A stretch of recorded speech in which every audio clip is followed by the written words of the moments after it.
What's Erik. going on? How are you? I need an emoji for my hat. We're gonna you should. Right?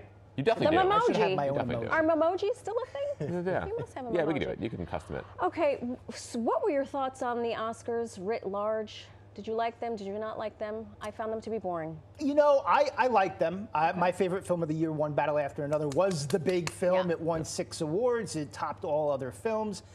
Best Picture, Best Director, which I think were awards it was expected to win. Yeah. Also, Paul Thomas Anderson, very beloved. Kind of, he was due this year. Yeah.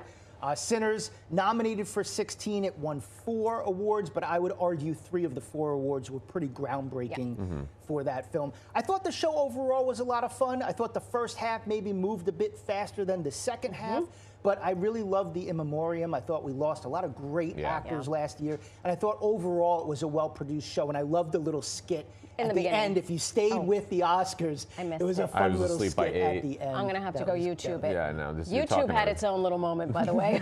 It did. Well, the Oscars will go to YouTube in 2029, and so which I love because for the first time it'll be available to a global audience everyone. for free. Yeah. I'll talk about Michael B. Jordan for a second. And I want to preface this with I adore this man. Like, I love his acting. I think he's a beautiful human being. But he won Best Actor. Do you think Timothée Chalamet was like, I shouldn't have?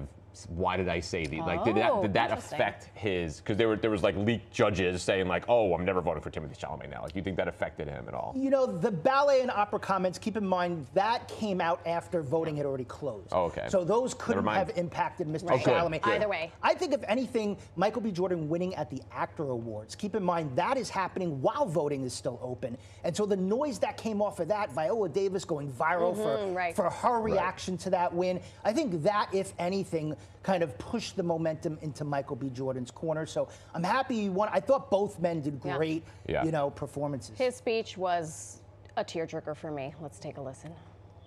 Thank you, everybody in this room and everybody at home, for supporting me over my career. I feel it. I know you guys want me to do well, and I want to do that because you guys bet on me. So thank you for keep betting on me. And I'm gonna keep stepping up, and I'm gonna keep being the best version of myself I could be. I'm so happy he won. And the mama. He's so cool.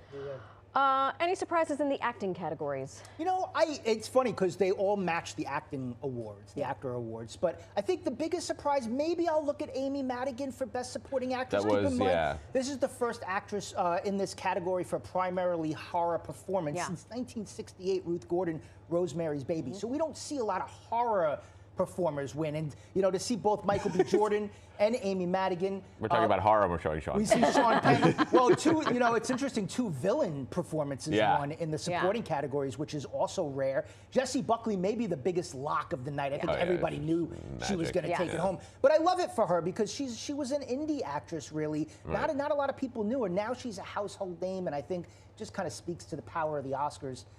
To see where she goes from here, and there's Amy Madigan. I like that horror gets Oscar love. So do I. I think that's horror.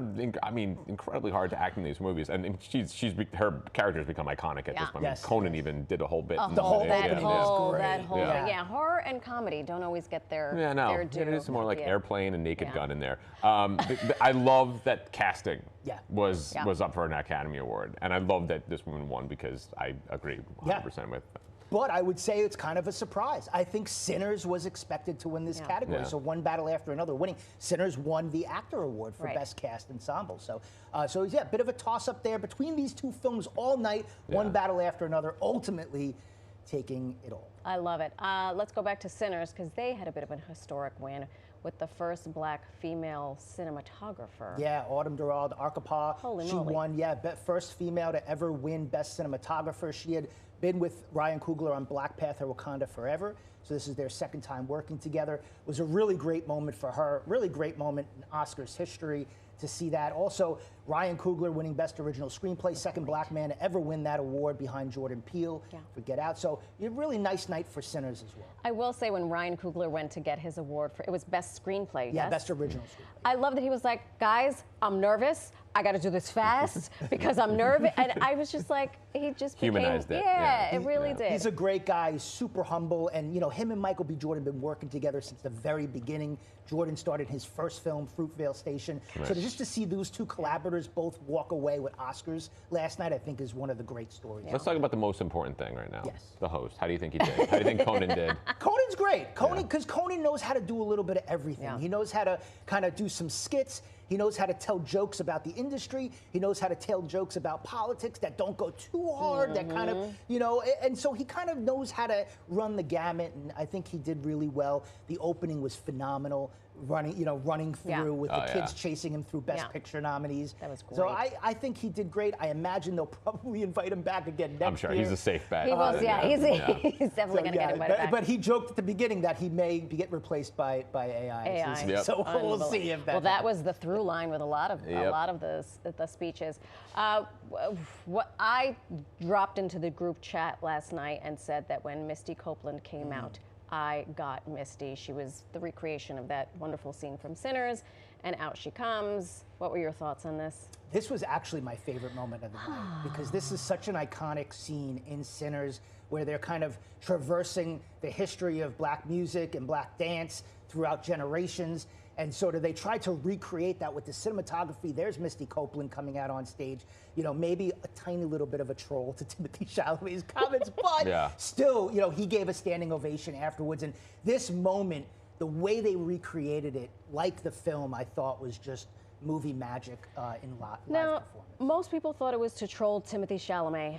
I thought it was because she has just announced that she is going to adapt Sinners for the ballet. So I think it's a little bit of both. If you know, you know. And if you don't know, you say poo-poo to Mr. Chalamet. I'll see that ballet. I'm telling you. It'd be awesome. So much more to talk about, but we have more show to go. So we love you to death. Thank you so much for your wisdom, as always. Thank you. I disagree with everything you said.